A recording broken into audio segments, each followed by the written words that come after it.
Okay, class. In this lesson, we're going to be looking at simplifying rational expressions. We know that a rational expression is any expression that can be written in the form of p of x over q of x, where p of x and q of x are both polynomials, and we always have to remember that our divisor can never be 0. So that means that we can never have a 0 down here on the bottom. We have very simple examples of rational expressions. Any fraction that we've dealt with since grade school is actually a rational expression. It just does not have any variables in its expression. Now in the grade 11 course, we're going to be starting to look at rational expressions that have variables in them. So for example, 2x divided by 4 minus x, x squared plus 3x plus 2 over x minus 1 are all examples of rational expressions. The very first thing that we have to look at is our idea of restrictions. Restrictions are simply the fact that we can never have a 0 on the bottom because we know that ends up giving us a result that is undefined. So for these three examples here, we're simply going to look at the bottom. We're going to look at our our denominator, and decide what the restrictions are. In this case, in our first case, we have no restrictions because there's no variables. In our second example, we can take a look at it, and what we want to do is we want to take our 4 minus x. It cannot be equal to 0, so if we isolate for x, we end up saying that x cannot be 4. Now most of us could have simply guessed that by just knowing that 4 minus 4 is 0. And you don't necessarily always have to do this, not necessarily do all the work here. Our last one, we're going to take a look at that. So that's x minus 1. We know that whole expression cannot equal 0. So when we isolate that, we end up with x cannot be 1. And again, 1 minus 1 gives us 0. So those are our restrictions. So in our first example, we'll just practice getting our restrictions. So in our first case, it's quite simply our x. So we know that x can never be 0. In our next expression, we have x plus 3. So x plus 3 cannot equal 0, so we know that x can never be negative 3. And again, we can double check that by putting negative 3 plus 3, negative 3 plus 3, that equals 0. In our last one, in order to get the restrictions, we first have to factor this expression. And so if we factor this expression, we know that two numbers multiplied together give me negative 10, added together give me 3. So that's going to be x plus 5 and x minus 2. So in this case, we're going to have two restrictions. Our two restrictions are going to be x plus 5 cannot be 0. So therefore, x cannot be negative 5. And our second restriction is x cannot be 0. So x cannot be 2. Now, when we're looking at simplifying rational expressions, there's three steps that we're going to take. We always have to factor all our numerator and all our denominator. We're actually going to state our restrictions next, and then finally we're going to divide out any of the factors that they have in common. So for our first example, it's a simple example. If I say 15 times 3 gives me 75, and 15 times 2 gives me 30, then I can reduce both my 15s, and I simply get an answer of 3 over 2. So we're going to take that idea and apply it to some other questions. So as we have talked about before, we're going to do lots of factoring, and so right off the top here we're going to have to factor our numerator. We know that two numbers multiplied together gives me 6, added together gives me -5, so that's going to be x minus 3 and x minus 2. This is a difference of squares, and so we're going to factor that as a difference of squares, and we know that's going to be x minus 3 and x plus 3.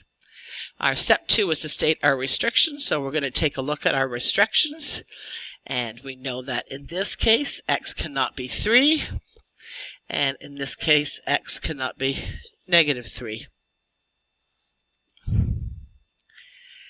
I can now reduce any factors that we have in common, and we can clearly see that these two we have in common, and so our final answer is simply going to be x minus 2 over x plus 3. Okay, moving over to our next example. Again, we're going to factor the top. Two numbers multiplied together gives me 2, and added together gives me 1. And in this case first, we need to take out a common factor of x. So you're going to leave our numerator alone. And now we're going to factor our denominator. Two numbers multiplied together gives me 6, added together gives me 5. That's going to be x plus 3 and x plus 2. Stop here before we start to reduce and state our restrictions. And in this case, x cannot be 0, -3, or -2. And now I can reduce any common factors.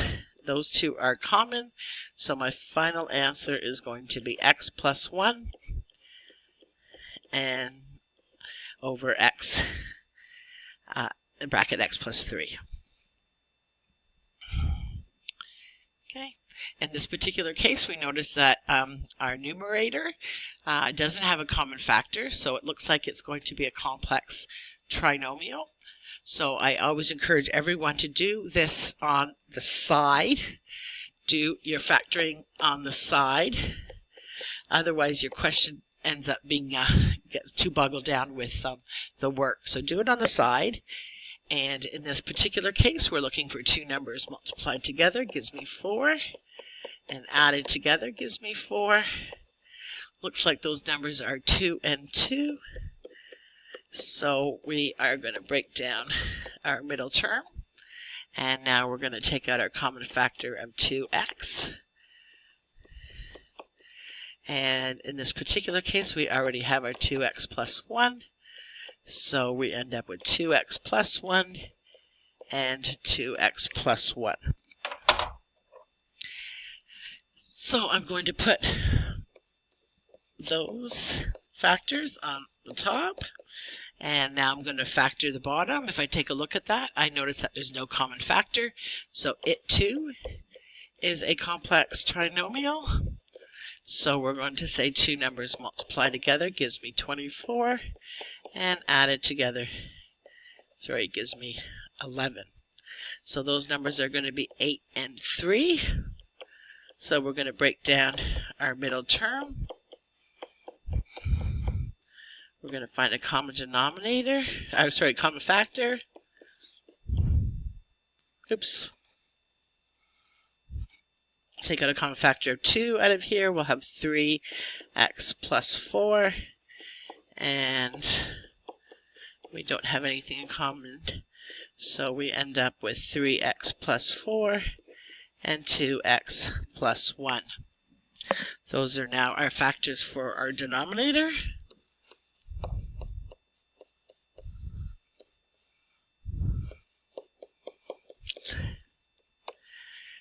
Stop and state our restrictions before we go any further. I'm running out of room here.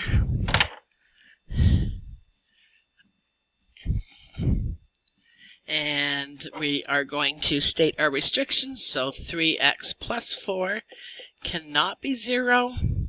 So I'm going to isolate for x, and I end up with x cannot be negative 4 over 3, and 2x plus 1 cannot be 0, so I end up with 2x equals negative 1 divided by 2. X cannot be negative 1 over 2. So these are our two restrictions, and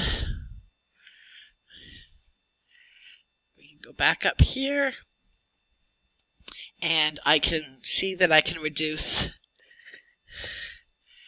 2x plus 1, so I'm left with a 2x plus 1 over a 3x plus 4. With our two restrictions of x cannot be negative 4 over 3 and x cannot be negative 1 over 2, and that's our final answer.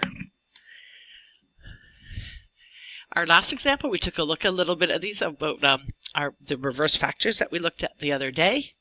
So if I take a look at this, if I take out a negative 1 on the top, I'm going to end up with negative a plus b over b minus a. Stop and state my restrictions. This restriction has two variables, so same idea, make it equal to 0, and then b cannot be equal to a, and that kind of makes sense because if our two numbers are the same, then that will give us 0 on the bottom there in our denominator. If we take a look at this, this is the same as this, and this is the same as this. It's just written backwards. So these are actually the same factors. So in this case, my answer is negative 1 with a restriction of b cannot be equal to a. And that is it for today's lesson.